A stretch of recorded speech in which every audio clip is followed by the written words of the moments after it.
Morning বন্ধুরা, আমি আজকে বানাচ্ছি ধনেপাতার চাটনি। ধনেপাতাটা ভালো করে ধুয়ে শুকনো কড়াইয়ে নেড়ে এটাকে একটু ভাজিয়ে নিয়েছি। এবার এটা আমি দিয়ে দেবো মিক্সিং জারে। এটাকে ভালো করে পেস্ট করে নেব। এখানে দেখো আমি কড়াইয়ে তেল নিয়ে নিয়েছি। আমার এটা পেস্ট করা হয়ে গেছে। এখানে কিছু নিয়ে নিয়েছি শুকনো লঙ্কা আর সর্ষে, এটাকে আমি দিয়ে দেবো। এখানে নিয়ে নিয়েছি কিছুটা রসুন, রসুনটার মধ্যে দিয়ে দেবো। রসুনটা একটু লাল লাল করে ভেজে নেব। আর এখানে একটা উপকরণ নিয়ে নিয়েছি, সেটা হচ্ছে তেঁতুল। তেঁতুলটাকে আমি একটু ভিজিয়ে রেখেছিলাম। তার মধ্যে আমি নিয়ে নিয়েছি কাশ্মীরি লঙ্কা গুঁড়ো, ঝাল লঙ্কার গুঁড়ো, জিরে গুঁড়ো, স্বাদ মতো নুন এবং অল্প একটু মিষ্টি।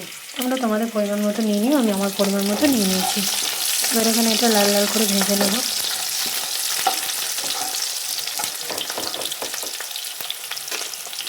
এখন শীতের সিজন, ধনেপাতা প্রচুর পাওয়া যায়। তোমরাও এটা বানিয়ে খেয়ে আমাকে বলো কেমন হয়েছে।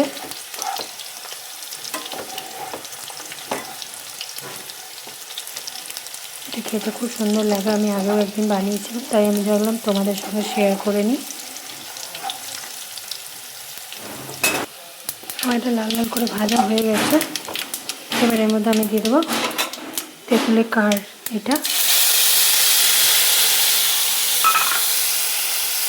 এবার ভালো করে কষিয়ে নেব।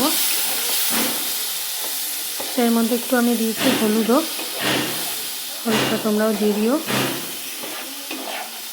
এর মধ্যে এবার একটু দিয়ে দেবো আমি বাটি ধোয়া জলটা। বাটি ধোয়া জলটাও দিয়ে দিয়েছি।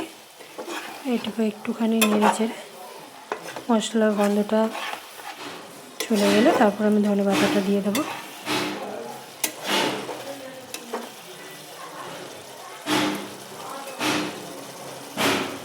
এর মধ্যে আমি এবার ধনেপাতাটা দিয়ে দিয়েছি। এবার এটার সঙ্গে এটাকে আমি ভালো করে মিক্স করে নেব।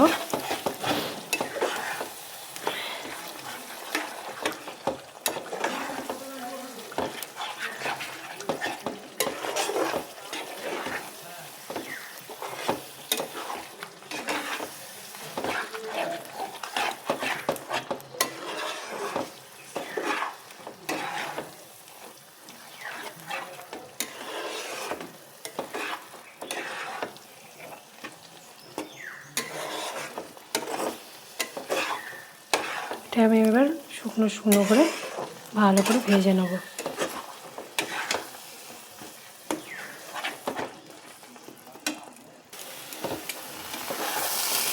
এটা আমার অনেকটাই শুকনো শুকনো হয়ে গেছে।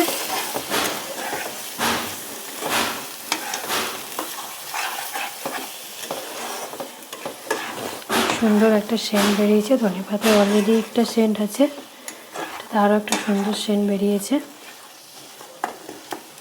এবার এটা আমি শুকনো শুকনো হয়ে গেছে, এটা আমি নামিয়ে নিচ্ছি। এখানে আমি নিয়ে নিচ্ছি একটু সর্ষের তেল। এই তেলটা গরম করে ওর মধ্যে দিয়ে দেবো।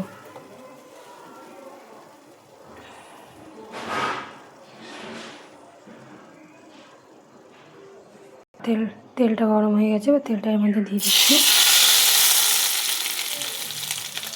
এবার এটাকে মিক্স করে আমি কাঁচের বাটির মধ্যে ভরে রেখে দেবো। তোমরা বয়ামেও ভরতে পারো, একটু রোদেও দিতে পারো।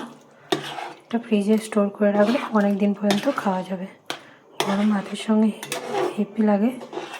তোমরাও বানিয়ে খেও। টাটা সবাইকে।